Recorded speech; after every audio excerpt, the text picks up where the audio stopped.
Hey, welcome back to the channel, guys, and part 10 of the 3 Degree of Freedom motion simulator platform top frame build. Just want to say a big thank you to everyone who's been tuning in and following the build. Big thanks to all who have subscribed. The doctor salutes you. Thank you for helping the doctor who's helping you. And any new viewers, please guys, don't forget to hit that subscribe button so you can keep up to date with all the exciting build stuff that the doctor is doing for all of our sim racing experience. Okay guys, let's get into the final part of our shifter mount assembly for our 3 Degree of Freedom motion sim rig. The dimensions of the club sport shifter are apparently 127 millimeters by 127 millimeters.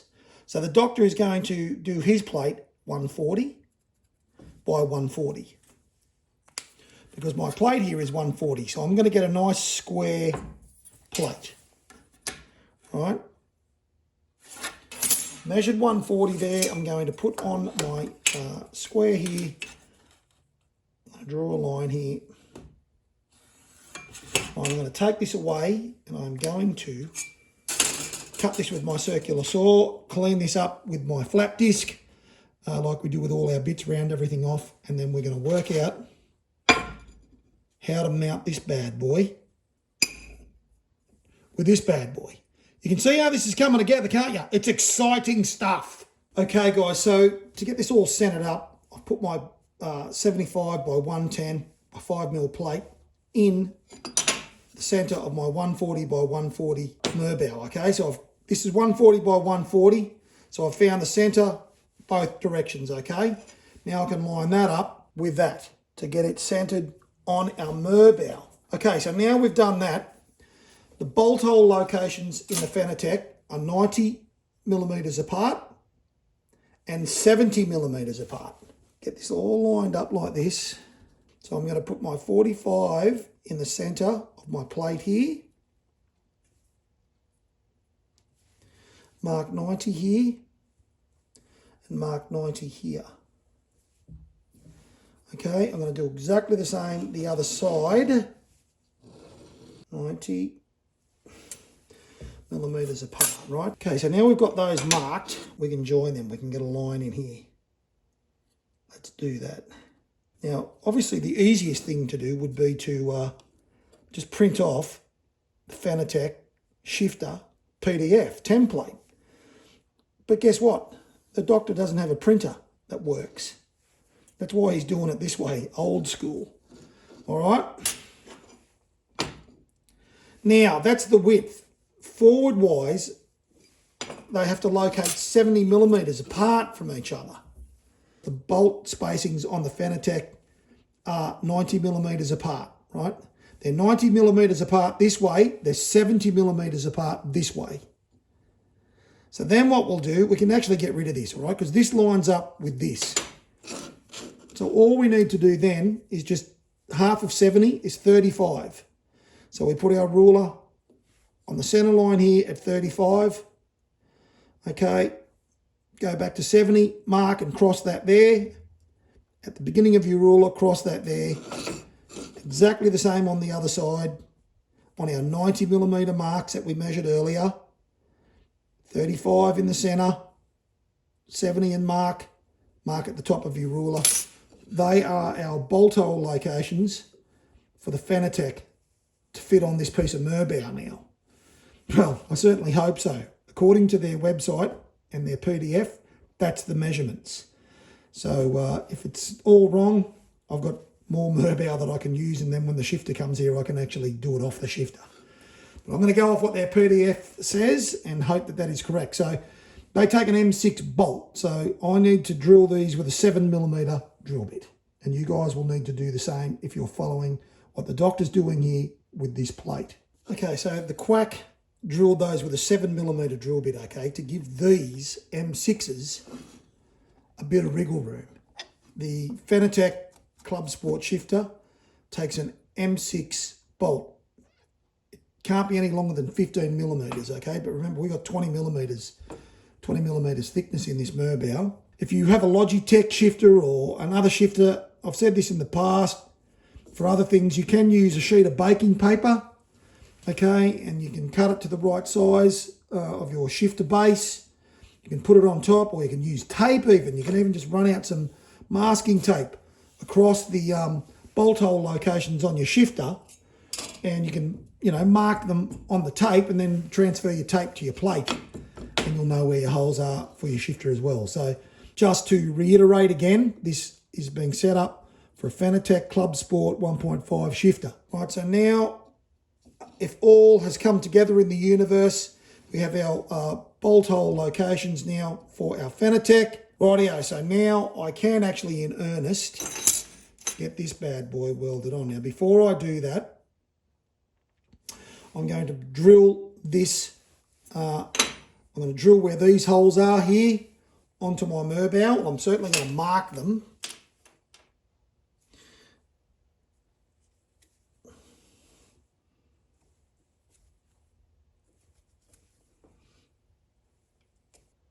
Got to double check and triple check these things when you do this. Otherwise it ends up biting you on the arse.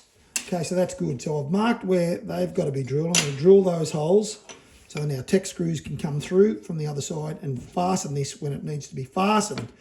I want to do that before I get this welded on, because otherwise it just makes it harder. So I'm going to do that now, and then we can get this welded on. So we can drill our Merbau now, as well, where we've marked it through our plate. Okay, so let me just take you through what I did. Obviously our plate is completely lined up, okay, with our center of our Merbau. And I've just marked through the holes here that we pre-drilled for our deck tech screws. I've marked onto the Merbau. We now need to drill those with a 5mm drill bit, and then we can weld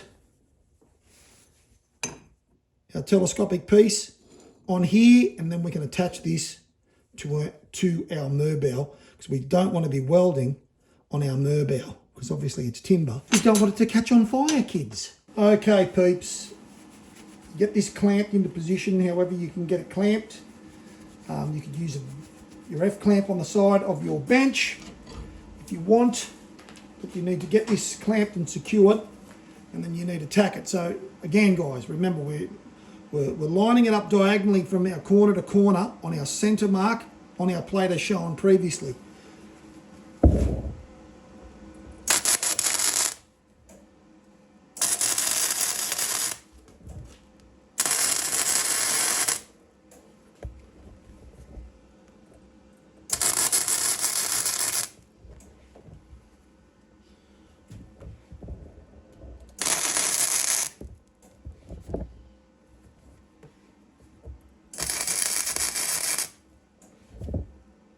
Okay, we get it tacked, then welded in earnest.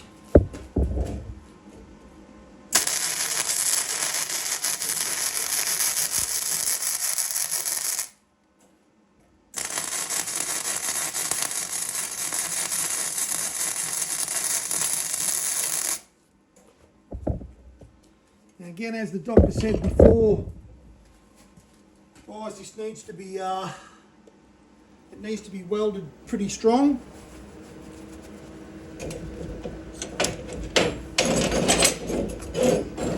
Because our shifter can take a little bit of abuse when we get poopy, when we get little poopy pants. Okay, so we want to make sure it's nice and strong to take that rage when it comes upon us uncontrollably.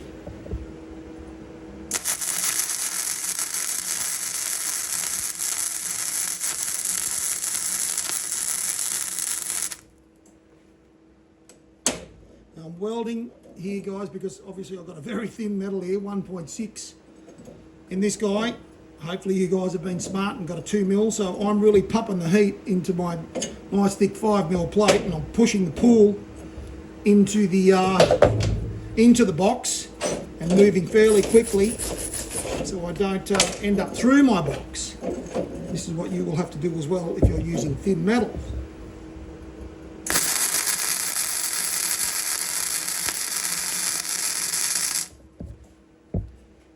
And all has gone to plan, and the doctor hasn't embarrassed himself with his welder on YouTube. All right. Oh yeah, it's toasty. So that's it. Give it a good weld, clean it up. Now we can attach that to our Merbau, and we're just about ready to attach this to our rig. Okay, before I pull the trigger on these decking screws, I'm just going to countersink these holes just a little bit. So then the cup, these guys, sits in nice and flush. We don't have any contact with the Fanatec.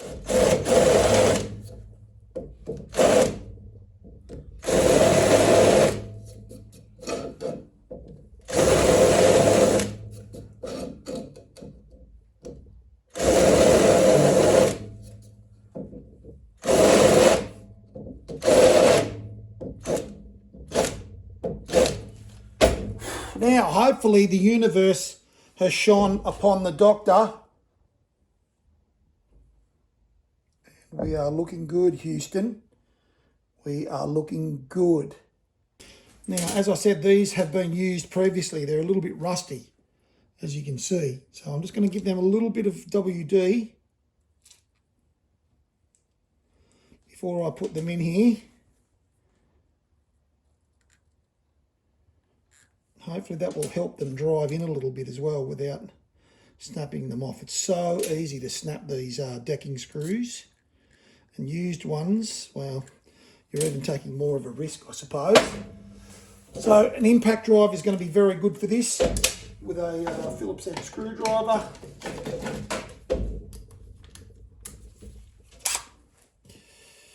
I need to watch out for that one that doesn't have the cutting head.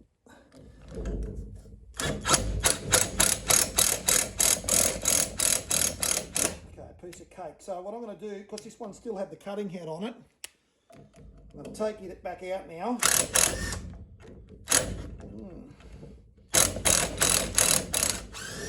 Didn't want to come back out, did you? You dirty dog. There we go. And I'm going to put that one in that was broken off. Okay, because that one's now cut. Hopefully it's made the way for this guy.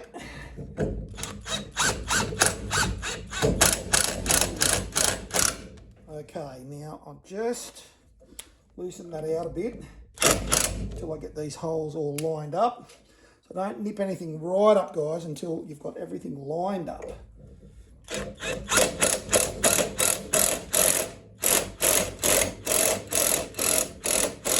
you don't like it, do you?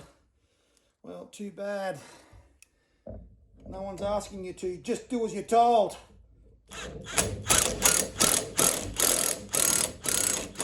Okay, so far so good. We've got one to go, peeps. And all I need to do is nip them up. No disaster yet, so we're looking good. Uh-oh.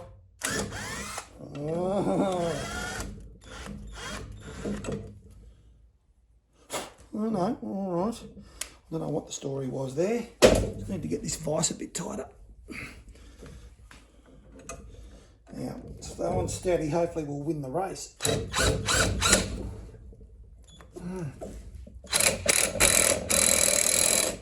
we go.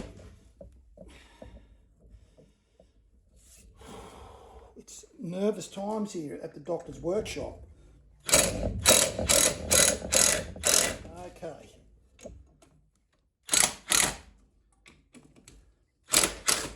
Oh, it broke off. That was one of the rusty ones. That is a bloody shame. So you saw it all here live, guys.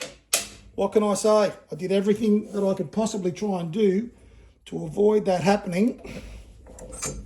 But unfortunately, it has snapped off.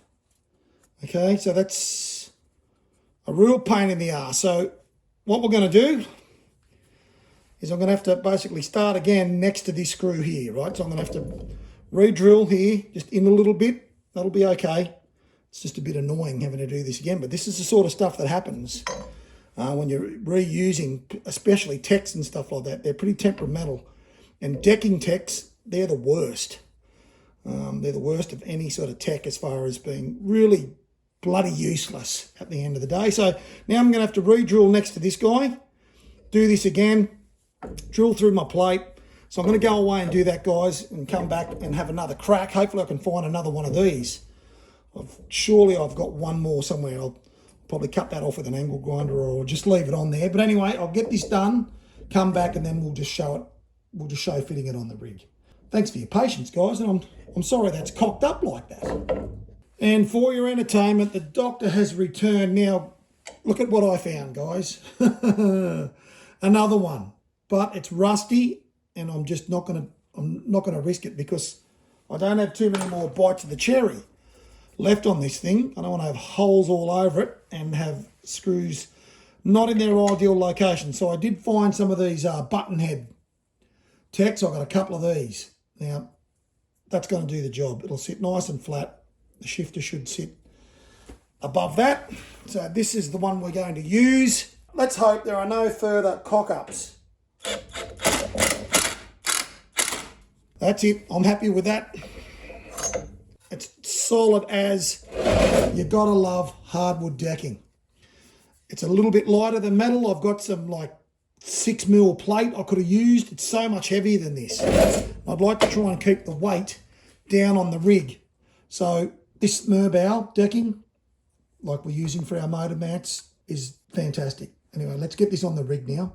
I'm very happy that I've got over the line there. Let's just hope that those Fanatec shifter locating holes are in the right spot. Otherwise, it'll be a start over anyway for the doctor.